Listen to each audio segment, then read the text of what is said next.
Président, chers collègues, j'ai été très attentif à vos propos introductifs, Président. Et en dehors du panégyrique obligé adressé au Président de la République, dont vous avez vanté, je cite, l'extraordinaire dynamisme, en dehors de ce type de réflexion, ben, je ne suis pas loin d'être d'accord avec ce que vous avez dit dans l'ensemble, notamment lorsque vous avez souligné que les Hauts-Alpins peuvent s'unir sur le problème de la SNCF, notamment lorsque vous avez indiqué qu'il existe dans ce département un véritable problème d'encadrement médical de la population. Je suis satisfait de voir que les interventions successives de nos collègues, le docteur Blanc et Zéconi, n'ont pas été infructueuses, au moins dans votre réflexion personnelle. Vous avez souligné également les difficultés, les risques qui pèsent sur nos stations à partir d'un engagement que vous avez jugé insuffisant. Vous auriez pu peut-être dire un mot, puisque vous étiez dans les hautes stratosphères nationales et internationales, peut-être dire un mot de l'échec de la conférence de Durban qui s'est terminée d'une manière très peu positive, simplement. Les nations ont accepté d'en rediscuter dans quelques années. Et là, il y a vraiment un problème qui dépasse certainement notre petit hémicycle, mais qui a quand même des effets sur l'économie de notre département. En revanche, sur le budget qui a été l'essentiel de votre intervention, je considère que vous avez inventé une formule nouvelle, c'est ce que j'appellerais la méthode Coué par groupe interposé. Et c'était intéressant d'écouter les mots que vous prononciez, exaltation, enthousiasme, et que vous espériez trouver dans notre groupe. Alors, je vais vous dire quelques mots, quelques remarques générales sur le budget 2012. Elles seront précisées dans le cours de la discussion, parce que aussi bien dans cette séance d'aujourd'hui, nous avons, bon, vous avez cité quelques dossiers, mais dans l'ensemble, ils ne posent pas réellement de problème. Seul pose problème le budget. Alors, c'est vrai, vous avez été fidèle aux orientations budgétaires, et la sagesse vous a enfin illuminé. Vous avez effectivement, très tardivement, à nos yeux, mais effectivement réduit la voilure de nos investissements, tout en tournant le dos à vos précédentes orientations, et cela comme nous vous le demandions depuis 2008.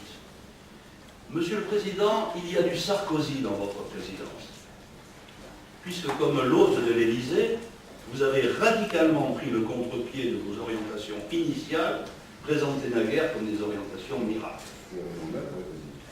Mais malheureusement, ni dans les Hautes-Alpes, ni dans le pays, il n'y a eu de miracle, et votre gestion passée se fracasse aujourd'hui sur le mur de la réalité. Votre coup de massue fiscale n'a apporté rien de bon au département, et puisque aussi bien, vous êtes obligé aujourd'hui d'en rabattre. Heureusement qu'il n'existe pas, ou pas encore, d'agence de notation dans le département, car il y a belle lurette que le triple A que nous vous avions laissé en 2008 n'ait été dégradé par ces agences virtuelles. Cela dit, nous vous donnons bien volontiers acte de votre nouveau et tardif réalisme. Le hic, c'est que vous êtes contraint de tailler dans certaines dépenses. Nous attendions peut-être à ce que les dépenses soient toutes amputées d'un pourcentage correspondant en gros à la moyenne de la baisse des investissements, mais ce n'est pas ce qui s'est produit. Vous avez fait des choix politiques et ces choix, nous les contestons. Je prendrai un seul exemple. Les projets d'intérêt locaux. Leur enveloppe a été quasiment divisée par deux, tandis que les projets dits structurants n'ont pratiquement pas bougé. Ces deux enveloppes étant affectées au développement des communes. Or, les projets d'intérêt locaux sont une source de financement essentielle pour les petites communes. Celles-ci n'ont qu'exceptionnellement recours à l'enveloppe des projets structurants parce que c'est hors de leur portée financière. Et du coup, les petites communes qui n'ont pas été servies jusqu'à présent, et je veux parler essentiellement les petites communes qui ont le malheur d'être représentées dans cet hémicycle par un élu de l'opposition, elles devront encore attendre des mois et des années pour pouvoir se développer. Ce n'est qu'un exemple, mais il est révélateur. Vous avez décidé sciemment de sacrifier l'avenir des petites communes, et cela est pour nous inacceptable. C'est un exemple. Ce qui m'amène d'ailleurs à la réflexion suivante. Depuis 3 ans, vous et votre majorité, vous jouez les pleureuses en invoquant les autorisations de programme qui ont été laissées par vos prédécesseurs. Vous les avez même rendues, ces autorisations de programme, responsables de l'accroissement fiscal dans le département. Or, je constate qu'aujourd'hui, vous n'hésitez pas à revoir à la baisse votre propre plan d'investissement. Vu les circonstances, la crise économique, votre programmation pluriannuelle, dont vous étiez seul responsable, vous l'avez réduite. Que n'aviez-vous procédé de la sorte en 2008, lorsque la crise apparaissait? Ces autorisations de programme précédentes avaient été engagées dans une période de grande santé financière dans notre département. Je parlais tout à l'heure de triple A. Avec l'arrivée de la crise en 2008, il aurait été indispensable de les étaler dans le temps. Mais vous n'y avez même pas songé. C'était tellement commode d'accuser l'héritage de vos prédécesseurs. Vous savez, Monsieur le Président, en termes de gestion d'une collectivité, il y a une règle d'or. Cette règle d'or, c'est que toute majorité, toute collectivité est entièrement responsable de son année budgétaire. Bref, vous n'avez pas su prendre à temps les mesures qu'il aurait fallu prendre, et donc vous êtes obligé, aujourd'hui, vous avez refusé ce qualificatif, mais bon, vous imposez une cure d'austérité au département. Je ferme cette parenthèse. Sur l'ensemble de votre orientation, il y a du mieux, nous sommes obligés de le reconnaître, même si nous ne sommes pas d'accord, je viens de vous le dire, sur ces applications concrètes. Alors, est-ce à dire que nous allons voter votre budget?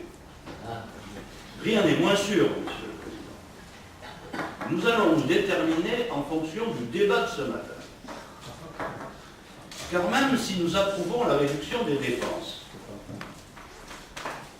force est de constater, en cette dernière session de l'année 2011, que les chiffres que j'annonçais lors des précédentes plénières à propos de la répartition des subventions sont confirmés à l'issue de la plénière d'aujourd'hui. J'ai ici, vous voyez, le tableau définitif de l'année 2011, et il va exactement dans le même sens que les précédents. Vous vous êtes attribué 3 fois plus de subventions qu'à vos opposants. Vous savez, Monsieur le Président, vous me faites penser, toutes choses égales d'ailleurs, à Louis de Funès dans La folie des grandeurs. Un écu pour la majorité, un écu pour la majorité, un écu pour la majorité, un écu pour l'opposition. En gros, c'est à peu près ça. Cela ne peut plus durer, Monsieur le Président. Il est hors de question que nous ne sanctionnions pas un budget qui serait en 2012 appliqué de la même manière. C'est pourquoi nous vous faisons aujourd'hui 3 propositions. La première, que vous demandiez à vos services d'établir un tableau de bord des subventions canton par canton, comme nous le faisons avec nos petits moyens et logistiques et intellectuels dans l'opposition. Ce tableau de bord permettrait à chacun de suivre l'évolution des dépenses départementales sur les territoires. Deuxième proposition, que vous mettiez en place des enveloppes globales par territoire, ce qui permettrait, après négociation, d'avoir une répartition plus équitable.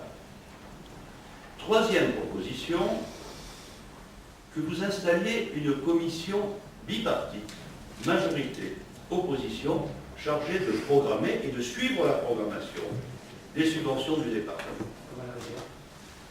Tout à fait. Tout à fait.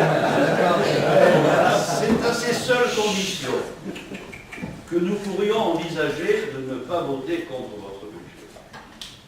Parce que nous ne nous contenterons pas de vos dénégations. J'ai bien aimé vos interventions publiques. Ces chiffres sont faux. Monsieur Gravilla est un menteur. Nous ne nous contenterons pas de vos promesses, qui n'engagent, comme chacun sait, que ceux qui les reçoivent. Nous demandons une méthode de travail et des instruments de gestion qui permettent de piloter ce département en toute transparence et de manière équitable, de telle manière qu'à la fin de l'année 2012, lorsque nous remplirons ce récapitulatif, eh bien, il y ait autant de bleus que de roses dans les 10 premiers territoires subventionnés par le département. Vous le voyez, Président, la balle est dans votre camp. Une fois de plus, il ne tient qu'à vous de faire mentir, ce qui, au fil des ans, est devenu en quelque sorte la règle d'or de vos réponses aux suggestions d'opposition, à savoir, je n'en tiens pas compte. Nous avons su montrer que nous sommes capables de nous rassembler lorsqu'il y a des problèmes importants dans le département, tels que nous l'avons fait à Vennes au moment de la SNCF. Nous serons très attentifs à votre réponse et nous déterminerons notre vote à l'issue de cette réponse.